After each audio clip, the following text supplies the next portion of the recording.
Alors avant toute chose, bien sûr, bonjour et merci d'avoir répondu à notre invitation. Bonjour. Le professeur Patrick Berge, donc vous êtes le nouveau directeur de l'Institut Pasteur de Lille depuis déjà plusieurs semaines. Déjà, si vous pouviez... Depuis le 1er juillet. Depuis le 1er juillet, exactement. Si vous deviez vous présenter rapidement votre parcours. Écoutez, je suis professeur de microbiologie. J'ai été professeur longtemps à Paris-Descartes et j'ai été doyen de la faculté Paris-Descartes pendant 14 ans environ. Mais vous êtes originaire du Nord-Pas-de-Calais, vous êtes un vrai nordiste. J'ai passé les 14 premières années de ma vie à Béthune, où je suis né. Et donc je suis un nordiste, je ne sais pas s'il faut dire Nord ou Pas-de-Calais, un nordiste convaincu et qui tient beaucoup à cette origine. Et l'Institut Pasteur, vous connaissez bien ce titre de directeur. Vous avez déjà passé également quelques temps au sein de l'Institut Pasteur. J'ai été directeur scientifique pendant 6 mois de cet institut depuis janvier. Et donc j'y venais régulièrement, mais maintenant je m'y consacre à 100%. Quelle est votre ambition, globalement, en 2 mots, pour l'Institut lillois ? Cet Institut Pasteur, c'est avant tout un institut de recherche. Mon ambition, c'est de faire de la très bonne recherche. C'est un institut qui est inséré dans une ville au service de la population. Donc il y a un centre de santé qui prend en charge, qui vaccine, qui fait des bilans, tout ce qui est prévention est pris en charge. Et c'est aussi un centre anti-infectieux avec plus de 200 personnes travaillant uniquement sur les maladies infectieuses, aussi bien les maladies infectieuses qui nous concernent directement, comme la tuberculose, la coqueluche, mais aussi beaucoup de maladies parasitaires qui concernent surtout les pays en voie de développement. Ici, à Lille, dans la région, l'Institut Pasteur, on a un vrai rôle à jouer, en tout cas l'Institut a un vrai rôle à jouer dans la recherche nationale, mondiale contre ces maladies. D'abord, l'Institut Pasteur, il est inséré dans une ville et il travaille de façon intime avec l'université, notamment Lille 2, Lille 1, qui va devenir l'université de Lille. Il travaille avec les partenaires comme l'INSERM, le CNRS, l'INRIA, j'espère bientôt. Et donc, il est totalement inséré dans le paysage régional. Et il veut contribuer à la promotion de la recherche sous cet angle-là. Mais il a en plus une vocation internationale. Il fait partie d'un réseau d'Instituts Pasteur qui sont disséminés dans l'ensemble du monde. Début septembre, nous avons d'ailleurs une réunion de l'ensemble des directeurs de ces réseaux. Et donc, il a une vocation internationale. Il reçoit beaucoup d'étudiants étrangers.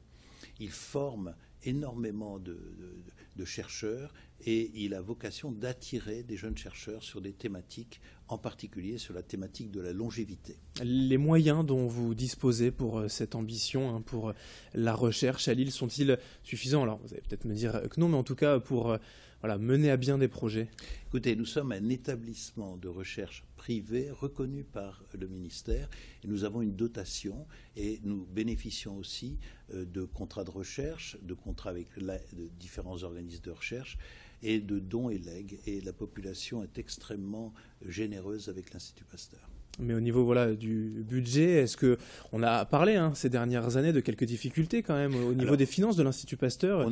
On a été en difficulté financière, on est en voie de redressement et je pense que d'ici peu de temps, nous serons avec un budget, j'espère, bénéficiaire. Alors les grands projets que vous allez mener d'ici ces prochaines semaines, ces prochains mois, quels sont-ils? Alors le principal projet, c'est le projet longévité.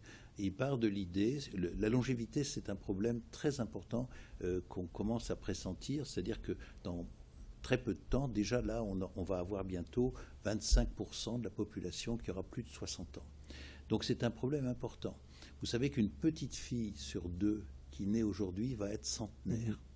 Il y avait en 1900 100 centenaires. En 1950, il y en avait 200. Actuellement, il y en a 23 000 au jour d'aujourd'hui. Et en 2040, 2050, il y en aura 140, 150 000. Mais le problème, ce n'est pas la longévité en tant que telle, c'est d'être en bonne santé le plus longtemps possible. Absolument. Il faut être en bonne santé le plus longtemps possible.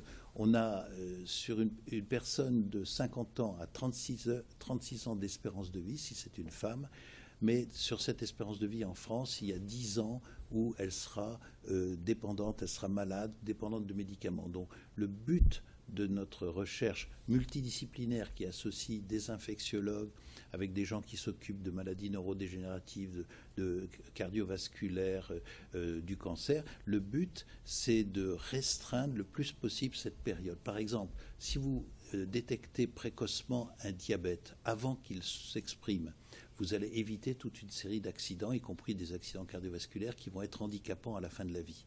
Donc, tout ce qui est prévention, tout ce qui permet de prédire des accidents qui peuvent arriver, peut contribuer à une bonne santé. Alors pour, par exemple, prévenir l'Alzheimer, il faut avoir de l'activité intellectuelle, il ne faut pas rester devant la télévision toute la journée, et il faut avoir une activité physique. Et prévenir les maladies par une bonne nutrition, un certain nombre de conseils évidents d'hygiène qui ne sont pas souvent suivis. Ça, ce sont donc des conseils que l'on pourrait qualifier d'évidents. Il y a aussi la recherche en laboratoire, mais et plus concrètement, le lien avec la population pour l'Institut Pasteur, il est réel aussi. Alors nous avons un centre de santé très important. Ce centre de santé a un centre de vaccination pour toutes les vaccinations, y compris les vaccinations pour les pays tropicaux. Il est labellisé par l'Organisation mondiale de la santé. Nous avons un centre de nutrition où nous travaillons directement avec des populations souvent défavorisées pour l'obésité, la prévention de l'obésité, la prévention du diabète. Donc on a un vrai service qu'on donne à la population, et la population nous le rend bien, puisque près de 95% des gens de cette région ont une bonne opinion très favorable de l'Institut Pasteur. Et maintenant, on en connaît le directeur. Merci, professeur Patrick Berche, d'être venu donc nous parler de ce rôle.